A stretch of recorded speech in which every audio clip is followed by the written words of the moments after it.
Hello friends, I'm Valeria at Chasing Paper. Welcome back to my channel. Spring is in the air and I made these rustic Easter eggs and I think you are really going to enjoy this, especially since we are going to be using some really simple and very inexpensive supplies. And look at this, guys. I love the texture of these eggs. They look like frosted glass or stained glass. And there are so many different uses for them.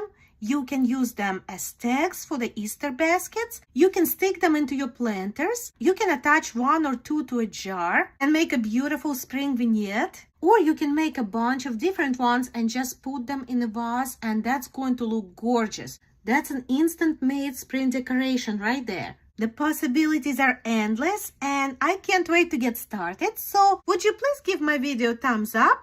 And subscribe to my channel if you are new. Thank you so much, and now let's begin.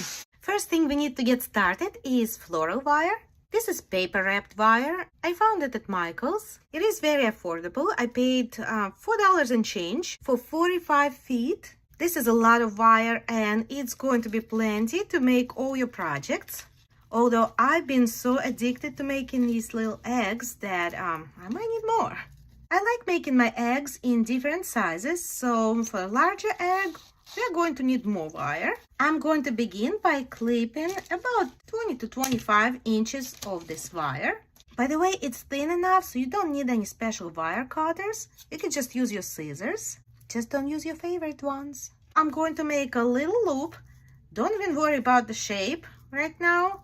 And just twist that wire on the end a few times. I'm clipping off the end. Now, what I like to do, I like to form a circle. Doesn't have to be a perfect circle, but what I'm paying attention to is this bottom part where we closed our wire. I want it to be as straight as possible. And now we make that circle into an oval by kind of squeezing the sides together.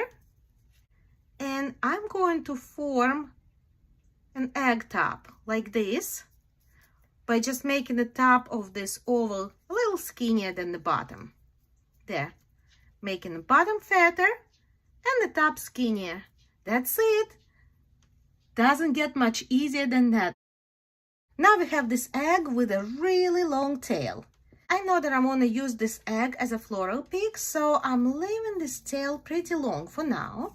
Now I'm going to go ahead and make a bigger egg. Now for a bigger egg, especially if you want it also to kind of sit on the stick, you're going to need more wire. So instead of 25 inches, maybe take 30, depending on the size of the egg you're making. I got my long wire and I'm doing the same thing, except I'm making my circle bigger. Twisting the end over here to create a loop. Now let's make a circle out of this loop, mostly paying attention to the bottom to make this part straight. What I mean by that is we don't want this part that we twisted sticking out like that, because we are not making a balloon, we are making an egg. So we are going to make it as straight as possible on the bottom, creating our circle, and now pulling on it, giving it an egg shape. And your eggs don't even have to be perfect, but just make sure to give it a shape that you like.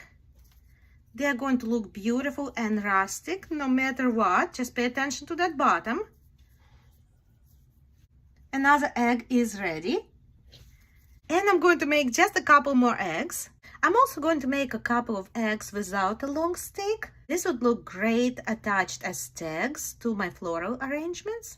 Now that we have some wireframes made, we have so many options on what we can use inside the eggs. I'm going to use this sewing pattern tissue. We can also use napkins. I have some beautiful napkins that I can't wait to try out with this project. And I also picked up this set of gift tissue at the Dollar Tree. And I absolutely love this leafy pattern. So I'm going to use this tissue as well. And I'm also going to use Tim Holtz collage paper. So we have plenty of options. Chances are you have at least one or two of these options on hand already.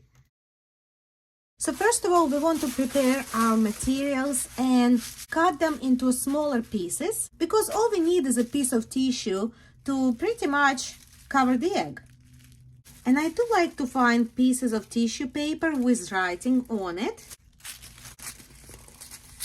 because it's going to give those eggs this really cool, almost industrial-like look. Of course, most of tissue paper doesn't have any writing on it, so we can leave it plain. It's still going to look great. Or we can even stamp our own picture of words onto it. I'm going to use these two stamps and a Stay Zone permanent ink in the color Timber Brown.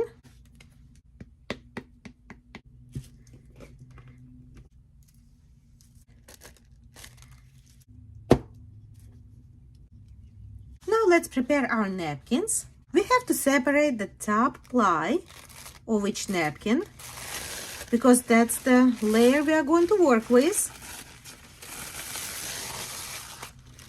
Make sure it's a single ply, and it is. But don't throw away your white plies, because we are going to use them too. I'm going to separate the plies on these napkins as well, cutting down the napkins to a smaller size.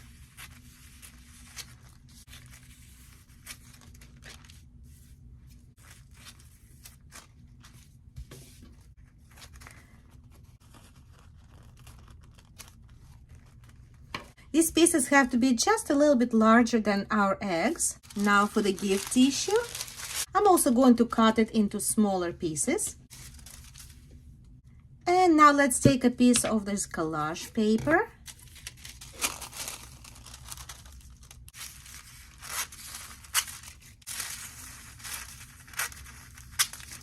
Now that our tissue is ready, let's prep the work area. I'm going to use a cereal box liner. I found that it works best for me. If you don't have any cereal box liners, you can use parchment paper. That also works, but I do like cereal liners the best because it makes it easier to peel. And I'm bringing in my Mod Podge. I poured some Mod Podge into a smaller dish, and I'm going to paint it directly onto the cereal liner. You could just slide your egg underneath the liner so that you can see which area you need to cover.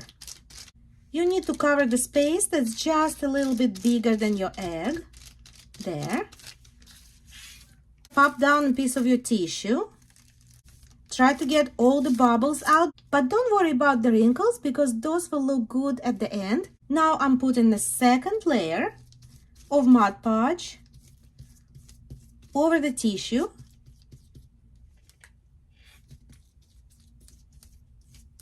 And I am bringing my egg there.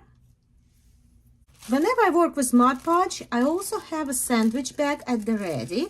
I'll just put my hand in it, and you can now go over that Mod Podged piece and tap it down without getting your hands sticky and without tissue sticking to your fingers. Now, go over that egg frame with Mod Podge once again. I'm just focusing on the frame now. And I am covering it up with the top piece of tissue. And I'm only really paying attention to the egg and what the shape inside of the egg looks like, because that's all that matters. So I'm not worried about these edges not matching up. And then come back with more Mod Podge. Start at the center and work your way towards the edges. That's helping you push out all the air bubbles. Now I'm also going to go around the edge on the outside to make sure everything is sealed really well. The first egg is glued down. Now let's go to the next one. Once again, adding some Mod Podge, putting down this pretty napkin, printed side down. Adding more Mod Podge.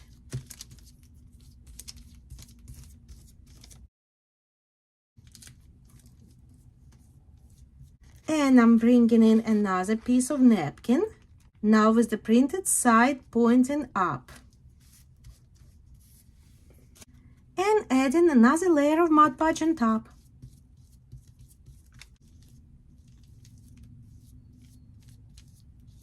As you can see, I added a couple more eggs, and I wanted to show you one more. Remember those white plies that we peeled off our napkins? Well, we are going to use them to make another egg. We are continuing step by step, all the same steps.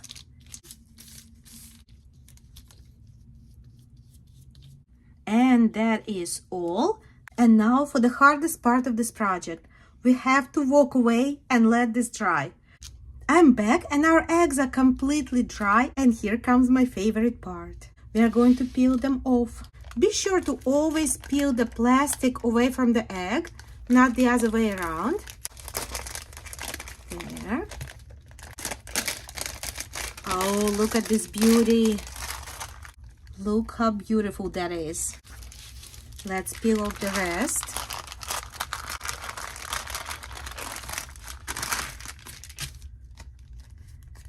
There's another one.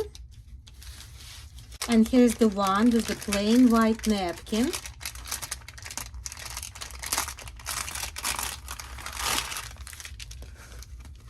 There.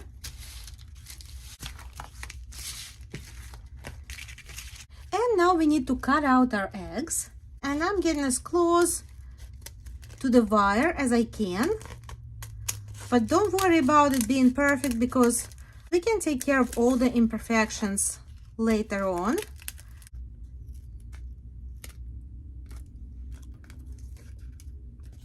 Once we cut out the egg, we can take care of those small little edges by either using a nail file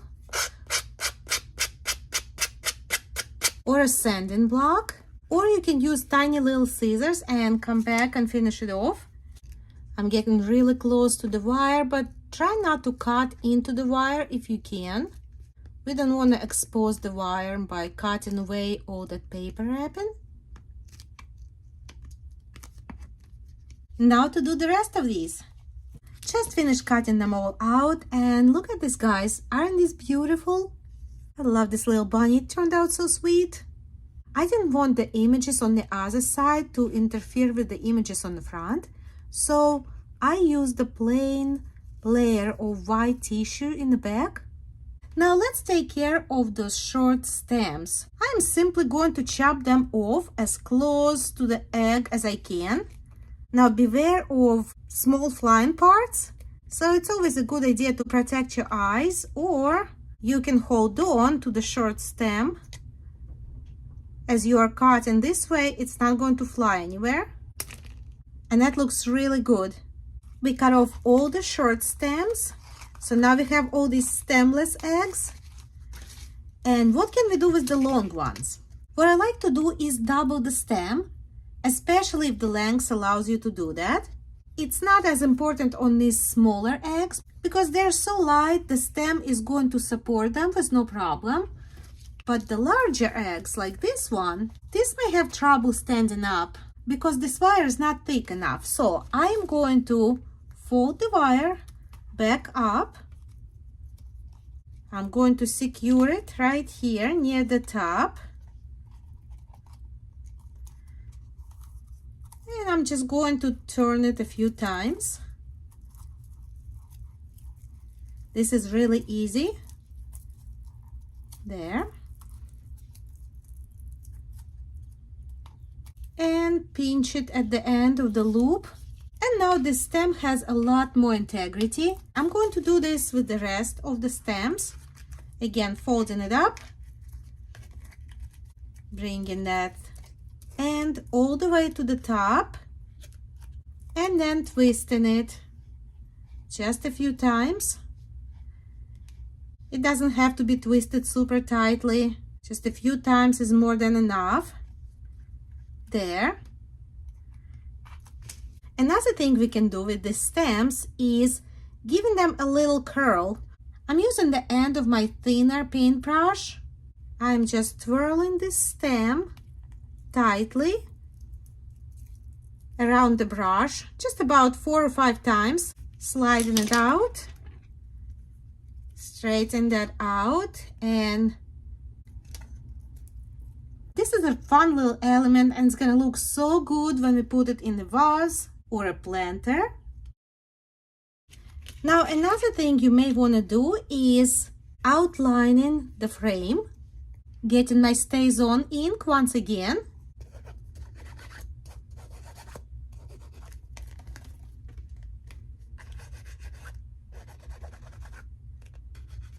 I'm adding a little bit of distress and amplifying those wrinkles in the back. Doesn't it look beautiful? I kind of really like that. Now, if you don't want to use the ink, another option is to use your permanent marker. Here I have a brown Sharpie, and it's going to work just as good for outlining that frame and giving us a little more definition. Although it may take a little bit longer than just using an ink pad. Or maybe instead of outlining it with brown, you want to add a little gold. Oh, I like that. That gives it a totally different look. Now the point is, there are so many different things you can do with these eggs. You can amplify the wrinkles.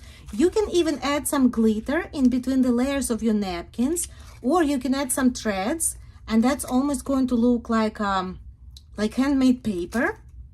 You could add some herbs or tea leaves in between the layers of the tissue, or you could add some dry flowers for a completely different look. I think I could make like a whole leafy branch with just white plain tissue. I remember my grandma had a vase of dry white flowers in her house that looked just like this. I can't think of their name. If you can think of what they called, let me know. They sort of look just like this. They look like frosted glass. They were so pretty. We totally could do something like that using this same technique. I just wanted to show you guys how beautiful these look against the light. Look how pretty this is. Doesn't this look just like frosted glass? Just beautiful, beautiful texture. I love it. Isn't this gorgeous? They look like tiny little sun catchers, don't they? There's another one. Like I said, there's so much we can do with them. The possibilities are endless. So the ones without the stems, I'm going to turn them into tags. And I'm just simply going to punch a small little hole near the top. And I'm going to put a little jute twine through the hole. We'll put a little knot right on top. And that's a perfect little embellishment, or this could be a gift tag, and you can write on it too with the permanent marker. You can write to and from. This would make a beautiful little addition to any Easter basket. Or I just had another idea. This would look so pretty. Let's make a little sun catcher that we can put on the window. Once again, I'm going to punch a little hole at the top. I'm going to take some jute twine.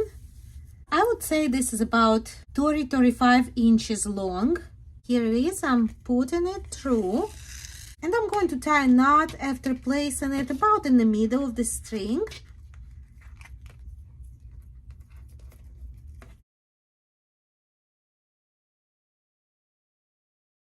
And I had this piece of art from Dollar Tree hanging out for a little while, and I knew this would come in handy. To be completely honest with you, I bought it just for the wooden beads and these tassels, because at $1.25 you really can't beat that. I knew I was gonna use it for something.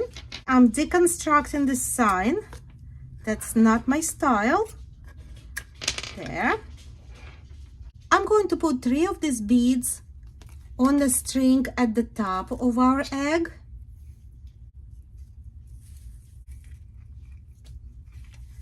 There. Now I'm going to make a loop at the top and just tie off a knot. And this is going to be a hanging loop. I'm going to cut this end of the string.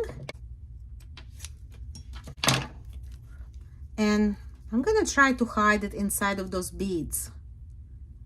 This is going to create a more finished look. May need to use something thin like this stylus to push that end of the string inside the bead. And there it is, all done. Now for this part of the string, I'm going to add 3 more beads to this end. There. I'm just gonna make sure they are falling below the egg. And now let's go ahead and attach the tassel. I'm using my stylus once again to make that hole bigger at the top of the tassel. And now I'm going to push the end of the string into that hole.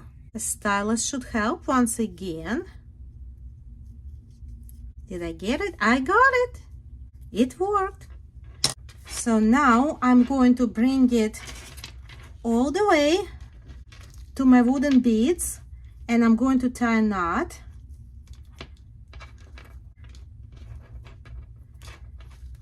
And another one, just to be on the safe side.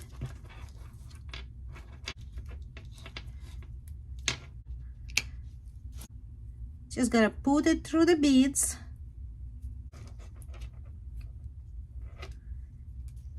And it's all finished. I think this is so cute. Let's see what it looks like against the window. I don't know about you, I just love it. It really does look like a little frosted glass piece. And it was so fun to make, and it came together so quick. And this large egg, I also decorated it by adding a little jute string bow on the bottom and some leftover beads. I guess I could show you how I did this. A picture is worth 1,000 words, they say. I'm taking this jute string and I'm going to wrap it around my fingers once, twice, 3 times, making sure this end is pointing away from this end, and I snip it off. Now I'm forming a little loop, and that is my little bow. And now I'm going to use this leftover piece of our wire. I'm going to put it in the middle of the bow, loop it, and twist it just a couple of times to secure the bow. I'm adding a drop of Fabri-Tac glue, and I'm going to wrap the string around the bow a couple of times just to cover it up. And I'm going to tie a knot on the bottom.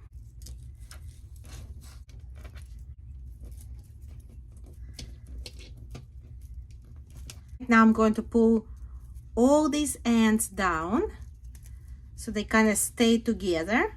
And I'm going to trim them all to about the same length. And I'm going to use the ends of the wire to wrap this bow around the stem of our egg.